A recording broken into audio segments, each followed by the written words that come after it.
Assalamualaikum warahmatullahi wabarakatuh. Kami dari kelompok 7 yang beranggotakan saya sendiri Sugiyarti, Risti Oktavia, Nurjanah, dan Debbie Kurniasari. Di sini kami akan mempresentasikan tentang audit dalam sistem informasi akuntansi.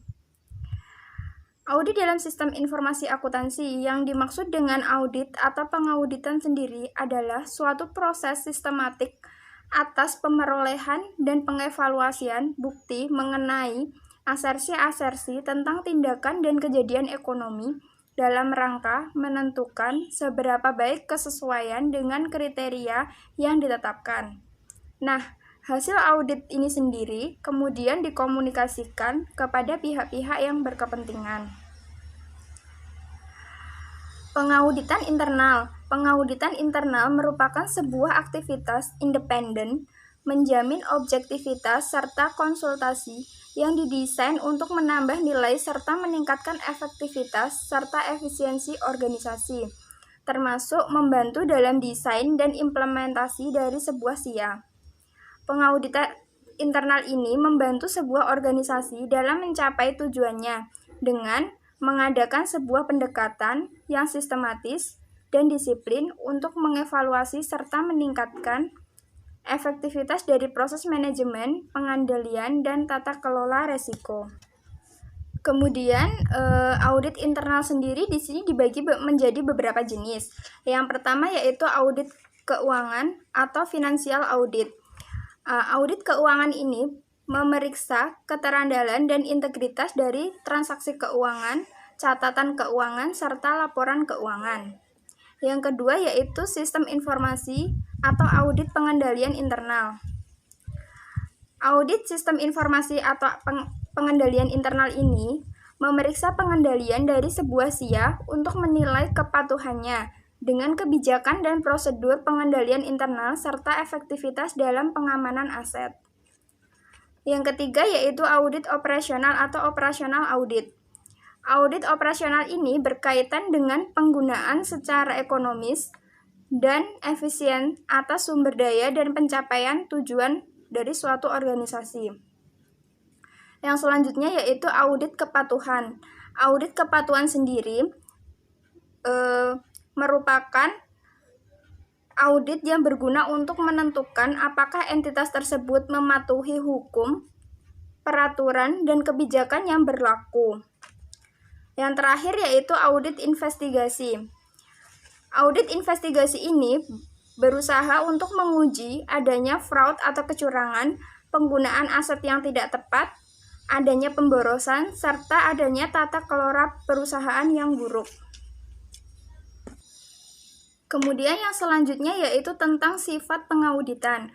Yang pertama yaitu perencanaan audit. Perencanaan audit menentukan mengapa, bagaimana, kapan, dan oleh siapa audit akan dilaksanakan. Langkah pertama untuk menetapkan lingkup dan tujuan audit. Sebagai contoh yaitu audit pada sebuah perusahaan publik menentukan apakah laporan keuangan disajikan secara wajar. Audit direncanakan sehingga jumlah terbesar pekerjaan audit berfokus pada area dengan faktor-faktor resiko yang tertinggi. Tiga jenis resiko audit. Yang pertama resiko bawaan, yang kedua resiko pengendalian, dan yang ketiga resiko deteksi. B. Pengumpulan bukti audit. Berikut cara yang paling umum digunakan dalam mengumpulkan bukti audit. Observasi atas aktivitas-aktivitas yang diaudit, pemeriksaan atas dokumentasi, diskusi dengan para pegawai, kuesioner, pemeriksaan fisik atas kuantitas dan atau kondisi aset berwujud, konfirmasi atas ketetapan informasi, melakukan ulang atas perhitungan untuk memverifikasi informasi kuantitatif, pemeriksaan bukti pendukung, tinjauan analitis atas hubungan dan tren antar informasi untuk mendeteksi hal-hal yang seharusnya diselidiki lebih jauh. Yang C yaitu evaluasi atas bukti audit. Auditor mengevaluasi bukti yang dikumpulkan dan memutuskan apakah bukti tersebut mendukung kesimpulan yang menguntungkan atau tidak. Jika tidak meyakinkan, auditor menjalankan prosedur-prosedur tambahan untuk mencapai sebuah kesimpulan pasti. Auditor mencari penjamin memadai bahwa tidak ada kesalahan material yang ada dalam informasi atau proses yang diaudit. Oleh karena itu, untuk mencari penjaminan penuh memerlukan biaya yang sangat mahal. Auditor memiliki beberapa risiko bahwa kesimpulan auditnya salah. Komunikasi hasil audit. Auditor mengirimkan sebuah laporan tertulis yang merangkum temuan-temuan audit dan rekomendasi kepada manajemen, komite audit, dewan direksi, dan pihak-pihak lainnya yang berkepentingan. Kemudian, auditor biasanya melakukan studi tidak lanjut untuk memastikan apakah rekomendasinya dilaksanakan. Pendekatan audit berbasis resiko. 1. Menentukan ancaman, penipuan, dan kesalahan yang akan dihadapi perusahaan. 2. Mengidentifikasi prosedur pengendalian yang mencegah, mendeteksi, atau memperbaiki ancaman. Yang ketiga, mengevaluasi prosedur pengendalian. Yang keempat, mengevaluasi kelemahan pengendalian untuk menentukan dampaknya dalam jenis, waktu, atau tingkatan prosedur pengauditan. Materi yang selanjutnya yaitu tujuan audit sistem informasi. Nah, tujuan audit sistem informasi sendiri itu dibagi menjadi 4 macam. Yang pertama yaitu keamanan secara menyeluruh. Prosedur pengendalian untuk meminimalkan ancaman-ancaman tersebut termasuk sebuah rencana keamanan atau perlindungan informasi, pembatasan akses fisik dan logis, pengenkripsian data, perlindungan terhadap virus, penerapan firewall, pembentukan pengendalian pengiriman data, serta pencegahan dan pemulihan dari kegagalan sistem atau bencana. Tujuan yang kedua yaitu pengembangan program dan akuisisi. Peran auditor dalam pengembangan sistem sebaiknya sebatas pada pemeriksaan independen atas aktivitas-aktivitas pengembangan sistem. Nah, untuk menjaga objektivitas, auditor tidak diperbolehkan untuk membantu pengembangan sistem. 2 hal yang menjadi kesalahan dalam pengembangan program yaitu karena yang pertama kelalaian program. Kelalaian di sini karena kurangnya pemahaman dari sistem. Terus yang kedua, instruksi yang tidak diotorisasi dengan sengaja disiapkan ke dalam program. Tujuan yang ketiga yaitu modifikasi program. Nah, bagian penting dari pengujian pengendalian adalah memverifikasi bahwa perubahan program telah diidentifikasi, didaftar, disetujui, diuji, dan didokumentasikan. Auditor seharusnya memverifikasi bahwa pemisahan pengembangan dan produksi program dipelihara serta perubahan-perubahan diimplementasikan oleh seseorang yang independen atas fungsi pengguna dan pemrograman. Tujuan yang terakhir yaitu pemrosesan komputer. Nah, pemrosesan komputer itu ada beberapa jenis. Yang pertama yaitu pengolahan data pengujian. Satu cara untuk menguji sebuah program adalah memproses satu set hipotesis atau transaksi yang valid dan tidak valid. Program tersebut seharusnya memproses seluruh transaksi yang valid dengan benar dan menolak semua transaksi yang tidak valid. Yang kedua yaitu teknik-teknik audit bersamaan. Para auditor menggunakan teknik audit bersamaan untuk secara terus-menerus mengawasi sistem dan mengumpulkan bukti-bukti audit sementara data asli diproses selama jam pengoperasian reguler. Yang pertama yaitu sebuah integrated test facility. Yang kedua dalam teknik snapshot atau snapshot teknik. Yang ketiga sistem control audit review file atau SCARF. Yang keempat yaitu audit hoax. Yang kelima continuous and intermediate simulation atau CIS. Terus analisis atas logika program. Analisis ini membutuhkan banyak waktu dan kecakapan dalam bahasa pemrograman yang sesuai, sehingga analisis ini sebaiknya digunakan sebagai langkah terakhir. Para auditor menganalisis pengembangan pengoperasian dan pendokumentasian program, demikian juga pada cetakan dari kode sumber.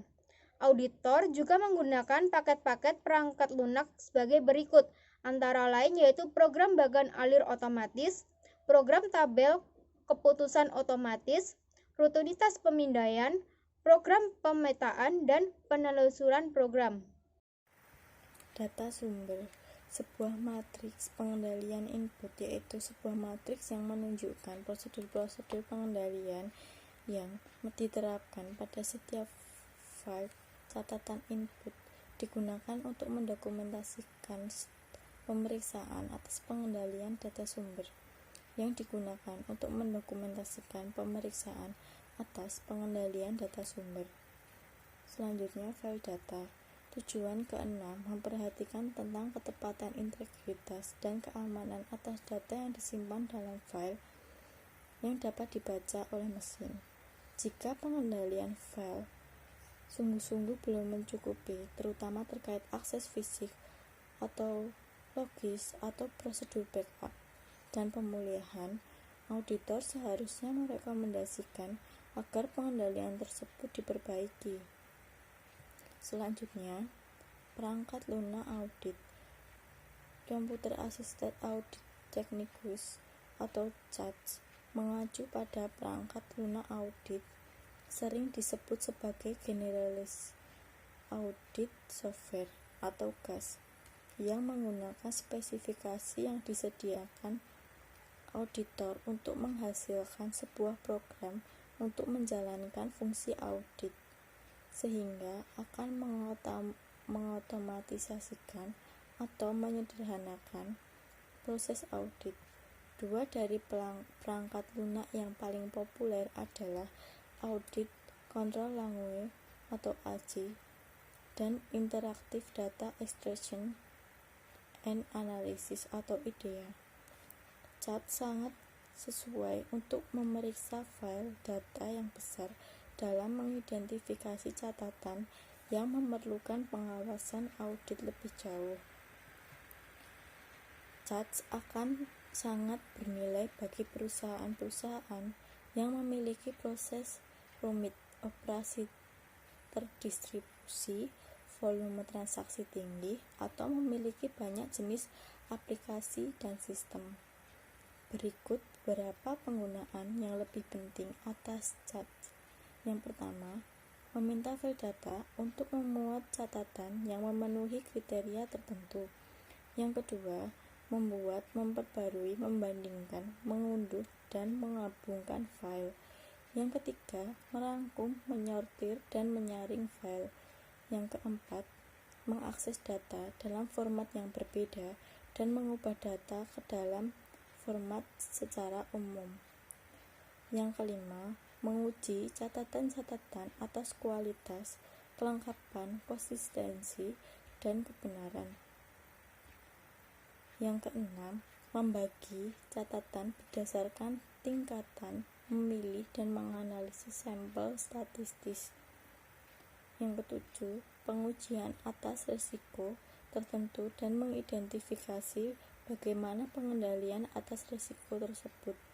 Yang kedelapan, melakukan perhitungan analitis, statis, dan operasi matematis lainnya.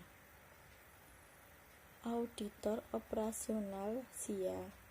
Langkah pertama dalam audit operasional adalah perencanaan audit pada suatu waktu saat lingkup dan tujuan audit ditetapkan. Sebuah persiapan tinjauan sistem dilakukan dan sebuah program audit tentatif disiapkan. Langkah selanjutnya, pengumpulan bukti, termasuk aktivitas-aktivitas sebagai berikut. Yang pertama, memeriksa kebijakan dan dokumentasi pengoperasian. Yang kedua, mengonfirmasi prosedur-prosedur dengan manajemen dan personel pengoperasian. Yang ketiga, mengobservasi fungsi-fungsi dan aktivitas-aktivitas pengoperasian. Yang keempat, memeriksa rencana serta laporan finansial dan pengoperasian. Yang kelima, menguji ketepatan atas informasi pengoperasian. Yang keenam, menguji pengendalian. Terima kasih. Sekian presentasi dari kelompok kami.